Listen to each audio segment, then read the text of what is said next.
Hello, नमस्कार, जय जोहार, कैसे हैं भाई लोग? जैसा कि मैंने अपने पहले के वीडियो में बताया है आप लोगों को कि मैं ये ब्लॉग चैनल स्टार्ट कर रहा हूँ। इसमें मैं अपनी पूरी जर्नी रिकॉर्ड करूँगा, आप लोगों से शेयर करूँगा।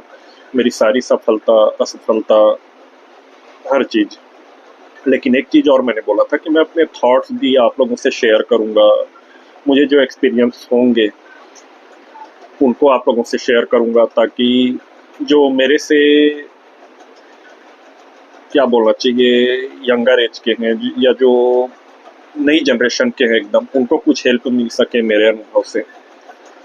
तो अभी तो मेरी छुट्टी चल रही है, लगभग 3 दिन की छुट्टी और बाकी है। इसके बाद फिर कंटिन्यू मैं ब्लॉग डालना चालू करूँगा।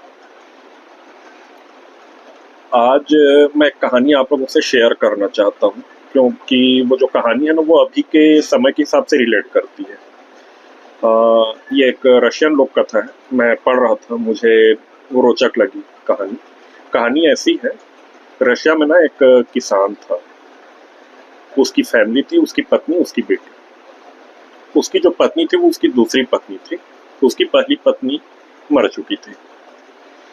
तो ये जो किसान था ये अपनी बेटी को बहुत प्यार करता था क्योंकि इसकी इकलौती बेटी थी और बेटी का व्यवहार बहुत अच्छा था। लेकिन इसके अपोजिट उसकी जो बीवी थी, उसकी जो पत्नी थी, वो थोड़ी झगड़ालू प्रवृत्ति की थी, तेज स्वभाव की थी और वो उसकी बेटी को परेशान करती थी। तो जो किसान था वो भी अपनी पत्नी से डरता था, तो मजबूरी में उसकी सारी बातें मानता था। उसकी जो बेटी थी वो अपने पिता को बोलती थी कोई बात नहीं, मेरी माँ है, कुछ गलत करती होंगी तो वो बोल देती होगी, ऐसा वो बोलती थी क्योंकि उसका नेचर अच्छा था। एक दिन घर में बहुत झगड़ा हुआ। झगड़ा बढ़ा तो किसान की पत्नी ने उसकी बेटी को मारा। मारने के बाद उसने किसान से बोला कि इसको तुम चुपचाप शहर के बाहर जो जंगल है वहां छोड़ के आओ, हमको इसको घर में नहीं रखना है। किसान की कुछ मजबूरी थी, वो अपनी बेटी को लेके जंगल में गया और जंगल में छोड़ के आ गया।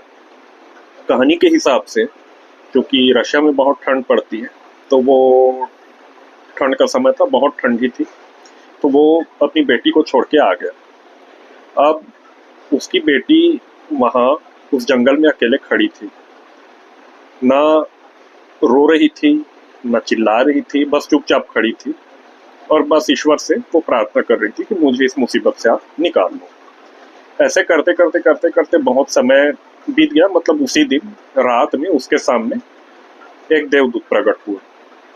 तो लड़की ने पूछा आप कौन हो? तो उसने कहा कि भाई मैं इस जंगल में रहता हूँ, मैं इस जंगल का देवता हूँ। फिर उस देवता ने लड़की से पूछा कि मैं सब जानता हूँ, तुम्हारे पिता तुम्हें यहाँ छोड़ के चले गए, तुम्हारी माँ तुमको परेशान करती है।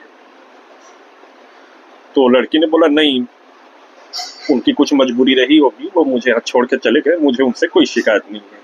और उस देवता ने उनसे उस लड़की से कई तरह के बात किए और उस लड़की ने उसका अच्छे से जवाब दिया। तो जो देवता थे वो उस लड़की से बहुत खुश हुए।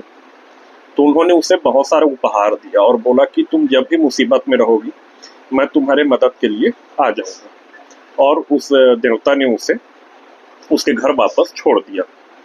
अब वो अपने घर पहुंची तो सारा घटनाक्रम उसने अपने घर में बताया।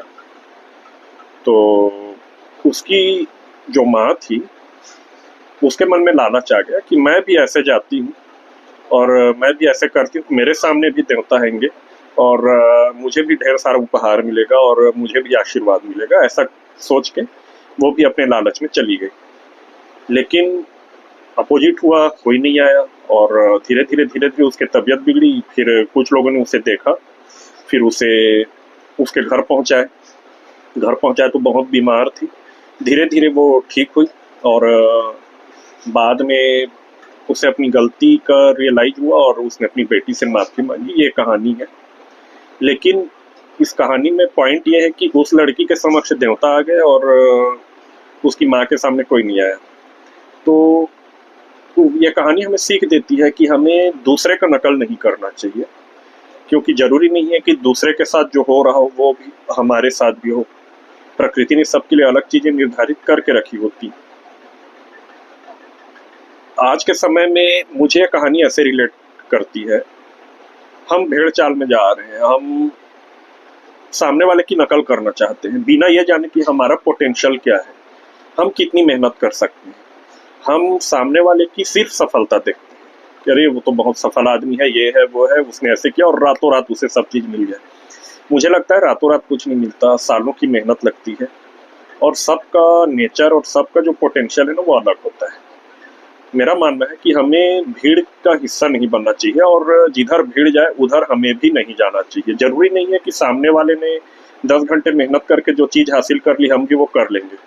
हो सकता है ईश्वर ने, प्रकृति ने हमारे लिए कुछ दूसरा चीज़ सोचा हो सकता है हम एक अच्छे पेंटर बन जाए, या हो सकता है हम एक अच्छे क्या बोलते हैं कोई कलाकार बन जाए, या हो सकता है हम किसी अच्छी पोजीशन पे पहुंच जाए, कुछ भी हो सकता है। जरूरी नहीं है कि हम दूसरे का नकल करें या दूसरे का उदाहरण अपने जीवन में उतारें। हाँ, प्रेरणा लेनी चाहिए, लेकिन ऐसा नहीं है कि वो 10 घंटे मेहनत करके ये बन गया तो मैं भी बन जाऊंगा। ऐसे नहीं होता। ऐसे होता तो हर कोई एक दूसरे की नकल करके कहाँ का कहाँ निकल गया होता।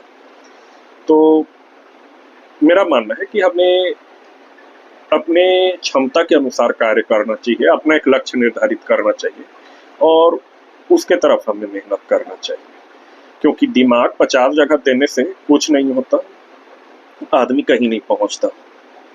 तो आज का यही वीडियो था। कहानी मुझे अच्छी लगी, मैंने सोचा आप लोगों से शेयर करूं। और आप लोग क्या सोचते हैं इस सब्जेक्ट पे ये कमेंट करके बताइए। और एक बात और आप लोगों को बता दूं, हो सकता है कल एक व्लॉग डालूं मैं।